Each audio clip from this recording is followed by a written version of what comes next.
You exhaust yourself trying to fill the gaps in a crowd. You strain every nerve, forcing an energetic persona, throwing out words just to trade them for a fleeting glance or a nod of approval. But in the end, when the noise fades, all that remains is a hollow sense of invisibility. There is a brutal truth the world rarely tells you. The more desperately you chase attention, the more you strip away your own value. True charisma and ultimate power are never built on noise or self-promotion. They come from a place much deeper and colder.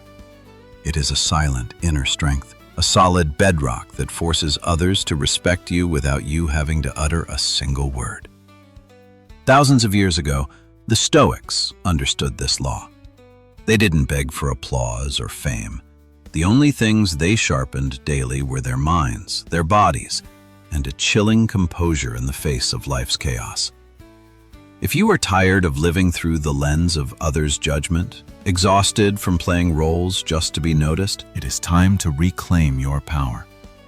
Subscribing to Stoic Journey, leaving a comment, and sharing this video are not just mindless actions on a screen. They are a contract you sign with yourself. A commitment to step away from the noisy crowd, to stop craving superficial gazes, and to start building enduring value. A steel character is not born from nothing. It is forged through uncompromising discipline. And the first step to commanding any room and reclaiming respect the moment you arrive begins with something that makes no sound at all. Part 1. Mastering the body. Posture is power. That is exactly how you carry yourself in a world full of judgment. You walk through a door with slumped shoulders and shifting eyes, unconsciously shrinking into a corner as if cowering, waiting for permission to exist. Do you think others don't notice the cracks in your facade? They may not hear the turmoil in your head, but they feel the weakness radiating from every cell.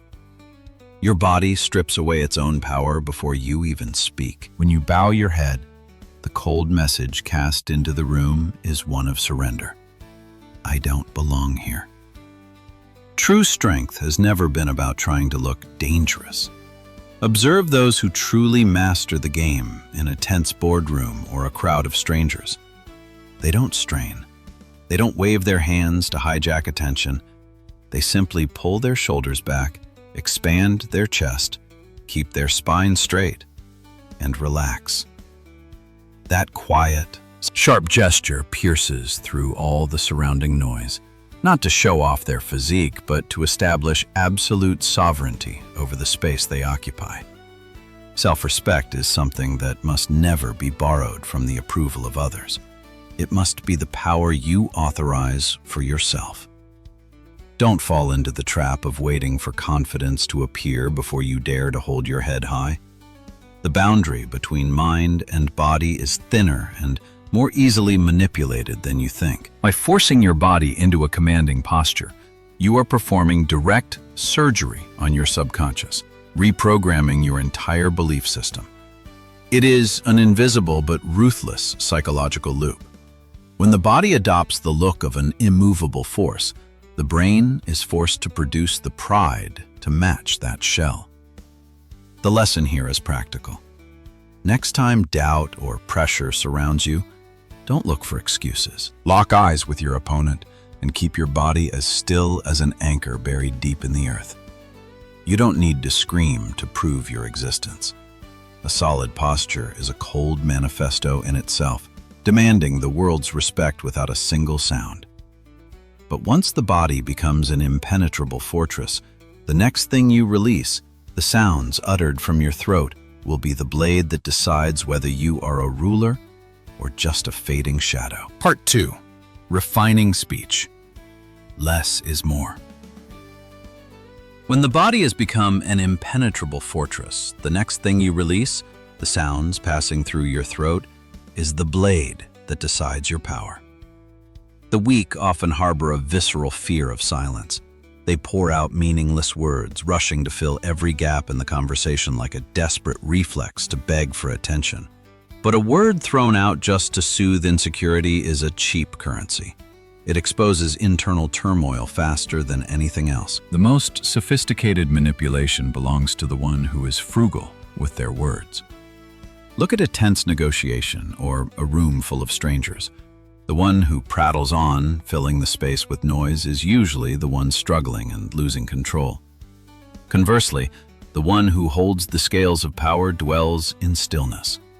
They let the noise tear itself apart, letting time expose the impatience of others. And only when they speak must every eye turn in one direction. Every word that falls carries the weight of conviction. No fluff, no circling.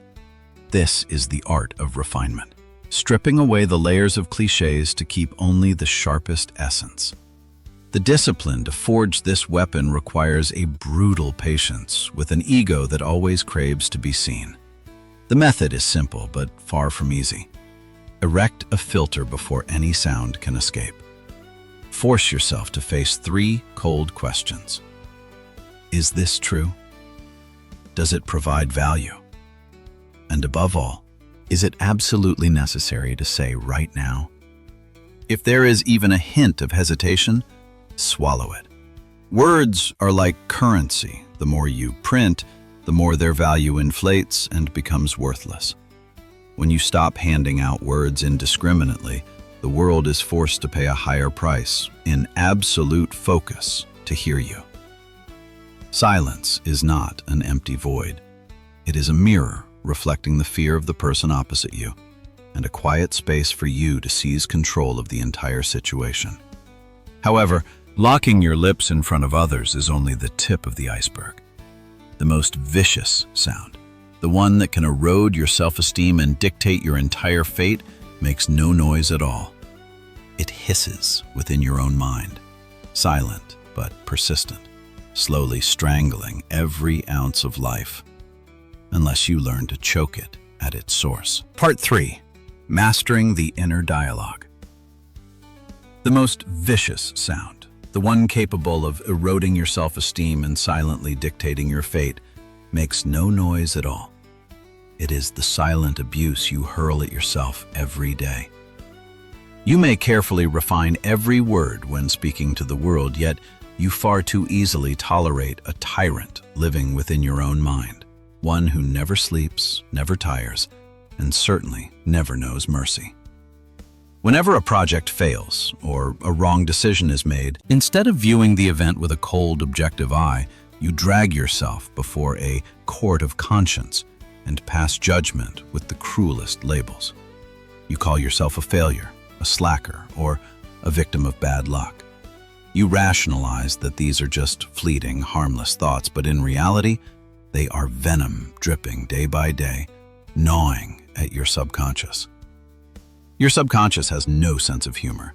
It cannot distinguish between self-deprecation and a curse. When you constantly feed it the idea that you are weak, your body will automatically bow its head and act exactly like a coward.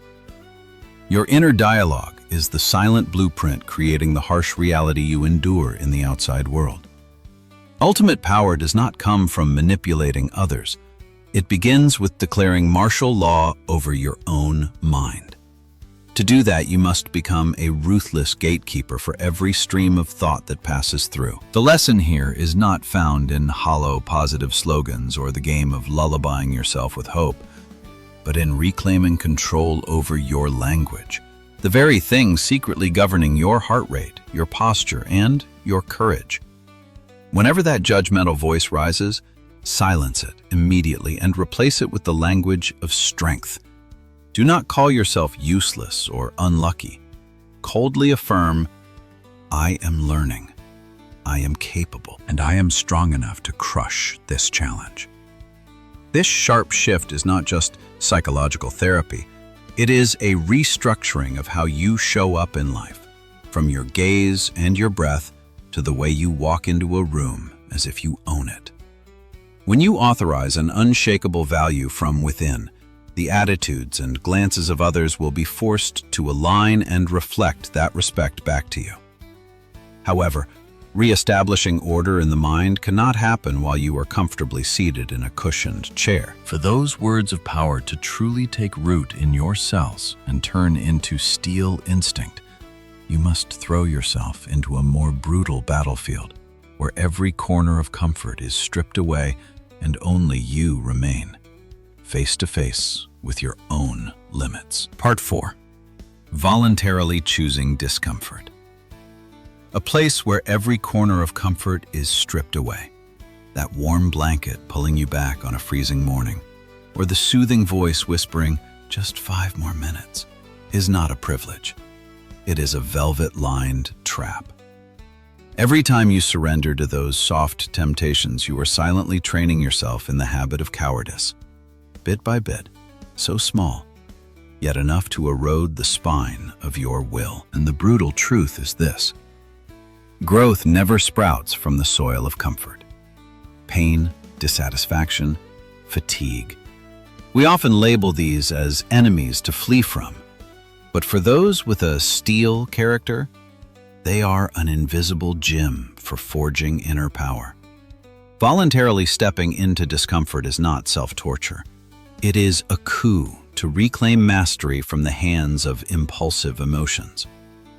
Look at the body's reflex when facing a freezing shower in the dead of winter, or the gnawing hunger when you intentionally skip a meal to enforce martial law on yourself. Instinct will scream for you to retreat, begging for warmth and instant gratification. But the moment you step into that icy water anyway, you aren't just cleaning your body, you are executing a death sentence for weakness. You send a cold message to your subconscious. I am the ruler here, not my emotions. The law of shaping strength is brutally fair. Tomorrow's endurance is bought with the moments you break out of today's comfort zone. Do not look for grand challenges. Start with the smallest scratches. Force yourself to finish your work when your brain is on strike, demanding rest. Choose a more grueling workout instead of a superficial pace. Quench the excuse of, "I'll do it tomorrow," the second it flickers to life. These micro-disciplines are the forge, bit by bit, every day, casting you into a suit of mental armor. And once you are accustomed to throwing yourself into intentional adversity, the real storms of life will be less terrifying because you have met them before, in smaller, more manageable versions, chosen by your own hand. Yet no matter how fortified a psychological fortress is, it becomes futile if you allow intruders to wander in and out freely. You can endure bone-chilling cold and stand firm against gnawing hunger, but you might too easily surrender to an insignificant vibration on a phone screen. All your power of endurance will instantly evaporate if you do not know how to protect your most expensive asset, the one the outside world is desperately tearing apart and seizing every second. Your attention. Part 5. Mastering attention. Protecting the most expensive asset that the outside world is desperately tearing apart and seizing every second, your attention. In an era where every light and every mindless vibration from a screen is sophisticatedly designed to drain your energy, letting your mind drift aimlessly is no longer innocent distraction. It is an organized surrender. You are voluntarily handing over the power to define your reality to soulless algorithms, those that don't care who you become, only how long you stay. Observe any conversation. One person is struggling to express themselves while the person opposite constantly shifts their eyes, fingers unconsciously sliding across a glowing glass surface to check trivial notifications. Their presence at that moment is merely a hollow shell. People with fragmented energy carry a hurried, superficial, and depleted rhythm wherever they go. They are delusional, thinking they are connecting with everything, when in fact they are completely disconnected from the reality right beneath their heels. Attention, in its essence, is life force. Where you place your gaze, your reality is constructed. And when you scatter the crumbs of your focus on dozens of cheap distractions, all you receive in return is a patchwork life, decrepit, and soulless. The coup to reclaim your selfhood begins with a brutal but silent discipline, The art of single tasking. Do not see it as a mediocre productivity hack. This is a lifestyle purge. When you lift a teacup to your lips, be only a person drinking tea. When facing another human being, silence all the noise in your head and lock your mind onto their every breath, every word. Whenever your brain begs for an easy escape, a cheap hit of dopamine from checking a message, coldly jerk it back, anchoring it to the present moment, like dragging a wild beast back to its cage. When you are still enough amidst a world full of frantic, spinning minds, your presence automatically becomes a form of magnetism. The person opposite you will be forced to pause, instinctively recoiling or showing respect when they receive full attention, sharp as a blade and undistractable from you. You become a solid bedrock, refusing to be swept away by the swift current of the distracted. However, for that focus to reach its highest realm, so that your gaze can pierce the soul and command the rhythm of the game, you must master an even colder weapon. A space that the weak fear and try to fill, but the strong use to swallow all the power in the room. Part 6. The power of silence and deep listening. A space that the weak fear and try to fill, but the strong use to swallow all the power in the room. That is silence. Most of us harbor an invisible obsession with soundless gaps. When the rhythm of a conversation suddenly stalls, panic immediately appears on the faces of those lacking character. They frantically scavenge their minds, throwing out meaningless words, a throat clear or a forced smile, desperately filling the space just to cover the screaming turmoil within. They mistake silence for depletion, but the truth is, the moment they frantically break that stillness, they have handed the knife to someone else and stripped themselves of their most formidable weapon of suppression. Silence has never been a dead zone. It is a realm full of potential and power. Watch a tense negotiation or a heated debate. The one who constantly leans in, interrupts, and rushes to impose their sound over the opponent is actually exposing their weakness. Conversely, the figure holding the real scales of power usually dwells in a cold silence. They sit there, eyes locked onto the opponent, letting justifications collide and crumble in the air. Their silence creates an invisible weight of pressure, forcing the opponent to become confused and then desperately explain. And it is that very explanation that accidentally reveals fatal flaws. But the rule of training here is not merely locking your lips. It is practicing the art of ruthless listening. Listening is not the time you pause your speech to silently calculate how you will counterattack when it's your turn. Listening is total absorption. When you shed the craving to show off, fully receiving every word, breath, gaze, and even what the opponent is trying to hide, you are stripping their soul bare without touching them.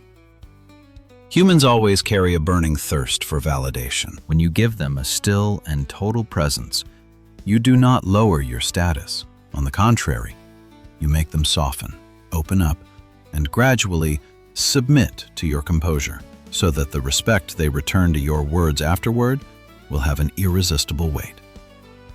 Next time a silence falls, do not run. Anchor yourself, take deep breaths, and calmly observe the confusion of those who cannot endure it. The silent one is often the most dangerous, for their power is rooted deep in the marrow, needing no borrowed sound to support their existence. Yet no matter how still a mind is, or how sharp the skill of soul-piercing insight, it will ultimately collapse if imprisoned in a decrepit shell. You cannot demand an invincible will to reside within a physique that is rusting and groaning under the most trivial pressures. Part 7. Physical training. The greatest human delusion is believing that when adversity strikes, they will automatically unleash a hidden strength to overcome it. The brutal truth is, under the suffocating pressure of survival, You never rise to the level of your expectations. You sink to the absolute limit of your training. Mind and body are not two independent machines. They are a blood and flesh alliance. No matter how sharp a brain is, it becomes useless if imprisoned in a dilapidated body, ready to surrender after just a few hours of stress. Look at the moments a project sinks into crisis, or when people face sudden loss. The first to collapse is rarely the one lacking ability. It is usually the one with a weak physique. When the body is drained of life force, the heart rate disrupted, the breath shallow and rapid, it automatically sends panic signals to the brain. Control no longer belongs to reason. It is seized by the instinct of fear. You think you are not mentally strong enough, but sometimes what is betraying you is simply a body not trained to carry the load. Therefore, physical training has never been about bragging about muscles or seeking admiring glances in the mirror. The most brutal and authentic aspect of a grueling workout is a miniature rehearsal for life's tragedies. When you shoulder a heavy weight or force your legs to keep running when your lungs are on fire, you aren't just tearing muscle fibers, you are crushing your own cowardice. Every drop of sweat that falls, every excruciating pain swallowed whole is a cold affirmation sent to the subconscious. I can endure this torment, and I will not break. The method to forge this discipline does not lie in impulsive flames, exhausting yourself for a few days and then quitting. The truly dangerous person is the one who controls their effort with grim consistency. Just one more breath, holding the posture for 5 more seconds when the whole body is trembling. Taking one more step when the brain is pleading, enough. The moment you refuse to compromise, a new boundary of the mind is established. You turn your body into a forge where all confusion, all desire to quit is burned away, leaving only a lethal composure before the storm. Yet what will a strong body, sharp words, and ruthless focus turn you into? An absolute master? Or just a cold manipulation machine? All the power you labor to build will instantly become a poison that destroys you from within if, deep down, it is not anchored by the most powerful backbone, something that lies not in muscle nor in words, but in the character that ensures you do not betray yourself, even when no one is watching. Part 8. Living with virtue. The most powerful backbone. That is, integrity. The very quality that Stoic philosophers call virtue. You may possess a flawless commanding posture, a cold voice capable of crushing all resistance, and a body forged like tempered steel. But if you strip away integrity, all those weapons will instantly shatter and turn into a grotesque performance. Strength without virtue is ultimately just disguised arrogance, and charisma without authenticity is nothing more than cheap manipulation. The world has no shortage of people who don civilian masks of perfection, skillfully playing their roles under the spotlight to hoard attention. But the moment the applause fades and darkness falls, they are exhausted, bewildered, and trembling before their own shadows.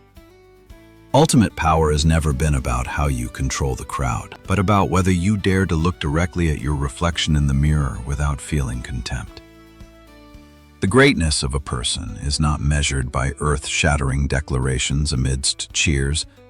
It is decided in the quietest, most brutal moments, when you stand at the threshold of doing the right thing or choosing an easy escape to cover your tracks. When no one is watching, when no reward is offered, when no judgment is passed, and you still choose the upright path, that is where true character is born. Observe how a person behaves when no eyes are monitoring them, and you will see through to their core. The weak choose deception because it is convenient, because it saves effort and buys a momentary sense of safety.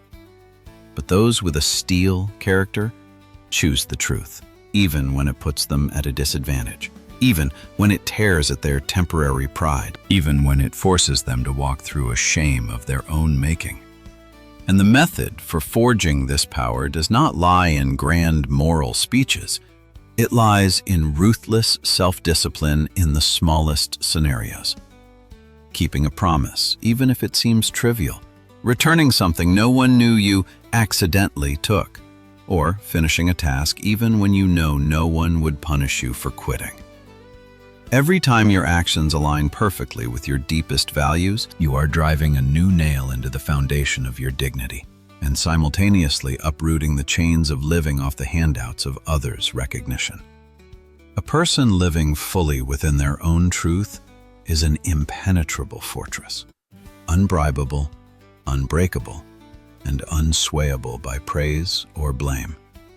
You do not need to open your mouth to convince or prove your value to anyone, for your authentic existence is already an overwhelming testament. And that is why the silent one in the room is often the one holding the sovereign power. They are rooted too deeply in their core self to chase after noise. When you master your mind and body and anchor every boundary to virtue like a steel anchor, you are not just existing, you are living as someone who cannot be conquered. But understand this brutal truth. This sovereign power is not a piece of jewelry you put on for a moment and then casually remove when you're tired. A steel character is a lifelong purge. You will not wake up tomorrow morning and suddenly become invincible. There will be days when the cowardice of instinct rises, screaming for compromise. There will be moments when the darkness and noise outside wait to swallow the silence you have labored to build, as if the world is always lurking to snatch back the power you dared to touch. The difference between the master of the game and the one forever lost in the crowd does not lie in who endures less injury or pressure.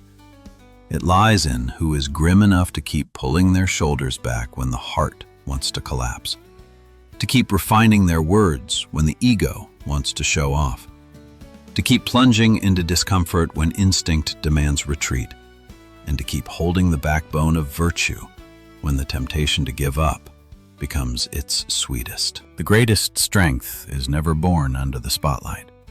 It is forged in the shadows, where there is no applause, no admiring glances, only you facing your own ruthless discipline day after day. The Stoic path has never been a road for the masses. It is silent, harsh, and demands a price. But if you are tired of living like a shadow, if you have decided to reclaim your self-respect and personally dictate your own fate, then what you have just heard is merely the first foundation stone. The rest is a structure you must build yourself, with sweat, with stubborn persistence, and with uncompromising honesty with yourself. Make this moment a commitment you cannot discard. Subscribe to Stoic Journey.